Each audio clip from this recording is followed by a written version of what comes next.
Now we will look at incorporating challenges into your online course. Incorporating course challenges is another way to increase engagement of your learners. Somewhere in the beginning of your online course, allude to the fact that there will be a course challenge to complete towards the end of the course. Indicate also that your learners can discuss their experiences with the course challenge in your Facebook group.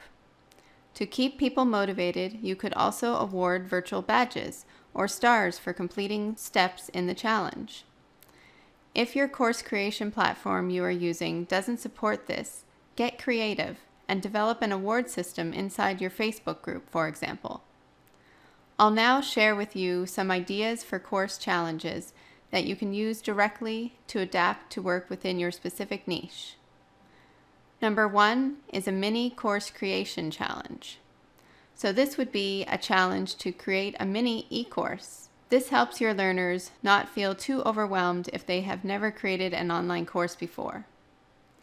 For this challenge, structure it so that there is a time period attached within which your learners must complete the challenge. Number 2 is an opt-in freebie challenge. The goal here is for your learners to create at least one opt-in freebie for their audience, meaning something they will give away in exchange for their audience signing up for their email list. And number 3, a social media challenge. This challenge is related to growing a presence online in your niche with certain social media platforms. You could have incentives for reaching out to people in their circle and starting to grow a following and hopefully subscribers.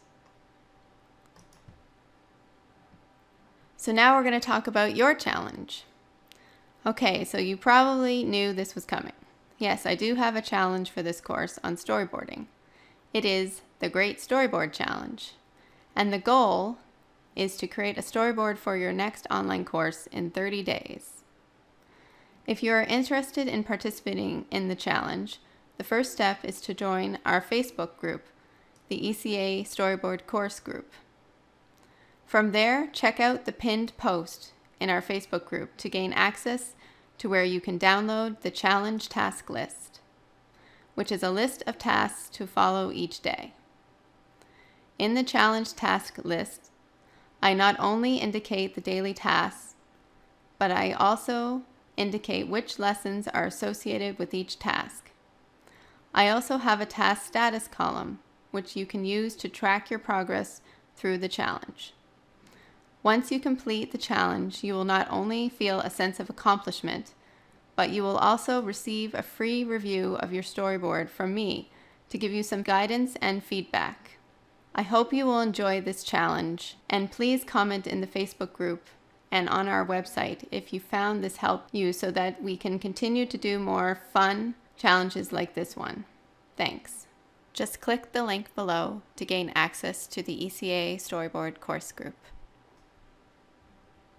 Lastly, I will go over some best practices when recording your narration, as this is a crucial way to engage effectively with your audience, but it may make or break your learners' concentration depending on how you do it. What I mean is that when recording your audio for your online course, try not to sound monotone.